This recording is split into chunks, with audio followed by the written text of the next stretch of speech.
Hi, welcome to Rama happy talks. ఈరోజు నా recipe ఏంటంటే గుడ్ ఇగురు అనమాట. సింపుల్గా ఇంట్లో ఎటువంటి వెజిటేబుల్స్ లేనప్పుడు గుడ్లు ఉల్లిపాయలతో చక్కగా గుడ్లు కూరని చేసుకోవచ్చు. ఈ గుడ్డు కూర చిన్న తేడాతో రెండు రకాలుగా చేస్తారు. నేనైతే విగురు చూపిస్తున్నాను. ఏ స్టేజ్లో ఇంకో రకం పులుసు చేస్తారనేది కూడా చెప్తాను అనమాట. సింపుల్గా చాలా టేస్టీగా ఉంటుంది. ఒక్కసారి ఇలా ట్రై చేయండి. ప్రాసెస్లోకి వెళ్ళిపోదాం. మరి ఒక పాన్ తీసుకుని ఆ పాన్లోకి ఆయిల్ తీసుకోవాలి. ఆయిల్ అనేది కొంచెం తక్కువగానే తీసుకోండి. ఉల్లిపాయలు వేగాలి కాబట్టి దానికి సరిపడా తీసుకోండి. మరీ తక్కువ కాదు, మరీ ఎక్కువ కాదు, మీడియంగా తీసుకోండి. దాంట్లో కడిగి పెట్టుకున్న కరివేపాకు యాడ్ చేయండి. కరివేపాకు యాడ్ చేసిన తర్వాత ఉల్లిపాయలు అనేది కొంచెం ఎక్కువగానే తీసుకోవాలి. ఎందుకంటే గ్రేవీ అంతా ఉల్లిపాయల్లోనే ఉంటుంది కాబట్టి మంచిగా కట్ చేసుకున్న ఉల్లిపాయలు అనేది ఒక పెద్ద సైజు ఉల్లిపాయలు 5-6 ఉల్లిపాయలు కట్ చేసుకోండి. ఒక 3 లేదా 4 పచ్చిమిర్చిని తీసుకోండి. పచ్చిమిర్చి అనేది మీ ఇష్టం. మా ఇంట్లో కొంచెం తక్కువ తింటారు, పిల్లలు కూడా ఉంటారు కాబట్టి వాళ్ళు కూడా కారం ఎక్కువ తినలేరు కాబట్టి కొంచెం స్పైసీ తినేవాళ్ళు అయితే ఇంకో 4-5 పచ్చిమిర్చిని యాడ్ చేసుకుంటే కర్రీ చాలా టేస్ట్ ఉంటుంది. నేను పిల్లలు ఉన్నారని తక్కువ యాడ్ చేశాను. 5-6 మీడియం సైజు ఉల్లిపాయలు లేదా పెద్ద సైజు ఉల్లిపాయలు, మీకు కొంచెం ఎక్కువ కావాలంటే ఉల్లిపాయల్లోనే ఉంటుందండి కర్రీ మొత్తం, అందుకని కొంచెం ఉల్లిపాయలు ఎక్కువే తీసుకోండి. తీసుకున్న తర్వాత ఈ పచ్చిమిర్చి ఉల్లిపాయలు ఆయిల్లో మంచిగా ఫ్రై చేయాలండి. ఎంత బాగా ఫ్రై అయితే కర్రీకి అంత టేస్ట్ వస్తుందండి. ఎందుకంటే కర్రీ అంతా ఉల్లిపాయలతోనే ఉంటుంది కాబట్టి ఈ ఉల్లిపాయలను చాలా చక్కగా ఫ్రై చేసుకోవాలి. అడగంటకుండా మంచిగా ఫ్రై చేసుకోవాలి. మీడియం ఫ్లేమ్ అనేది మీడియంలో పెట్టుకుని ఫ్రై చేయండి. చూడండి, మధ్య మధ్యలో చెక్ చేసుకుంటూ ఉండండి. ఉల్లిపాయలు ఫ్రై అవ్వాలి కాబట్టి మధ్య మధ్యలో చెక్ చేస్తూ ఫ్రై చేయాలి.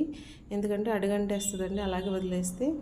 ఈ ఉల్లిపాయలు త్వరగా మగ్గాలంటే దీంట్లోకి సాల్టు లేదా ఉప్పు, కళ్ళుప్పు యాడ్ చేసి పసుపు యాడ్ చేసి మగ్గబెట్టండి. త్వరగా ఫ్రై అవుతాయి. మీ టేస్ట్కి తగ్గట్టు ఇక్కడ సాల్ట్ యాడ్ చేశాను, ప్లస్ పసుపు కూడా యాడ్ చేశాను అనమాట. ఈ రెండు యాడ్ చేసి మంచిగా కలపండి.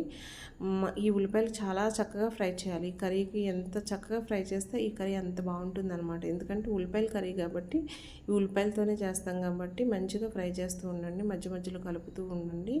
మూత వేసి మగ్గబెట్టండి, త్వరగా మగ్గుతాయి అనమాట.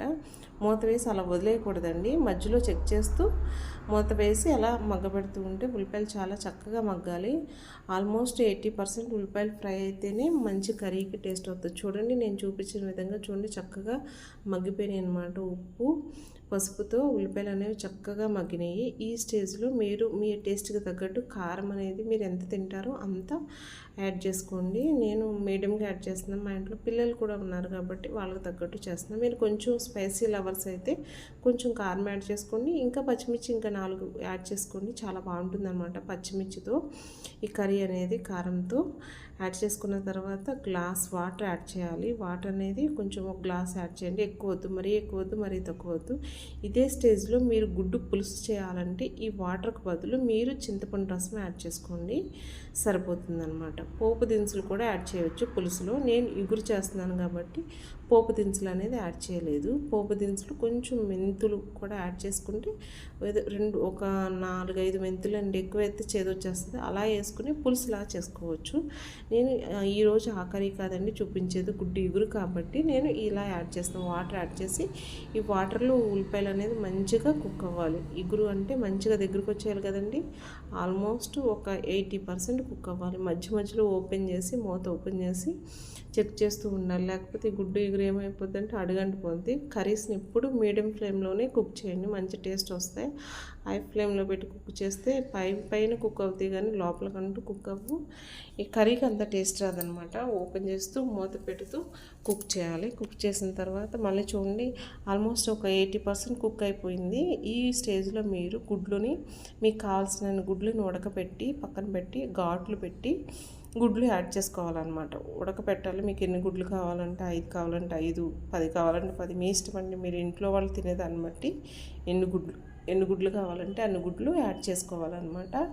ఘాట్లు పెట్టి యాడ్ చేసుకుంటూ ఉప్పు, పసుపు, కారం అనేది గుడ్డు లోపలికి వెళ్ళి గుడ్డు అనేది కొంచెం టేస్ట్గా ఉంటుందన్నమాట. ఘాట్లు పెట్టి యాడ్ చేసుకోండి. యాడ్ చేసుకున్న తర్వాత ఇంకొక 10% ఈ గుడ్లు వేసాక కుక్ అవ్వాలండి. ఎందుకంటే గుడ్డుకు ఉన్న టేస్ట్ కూడా కర్రీకి వెళ్తుంది.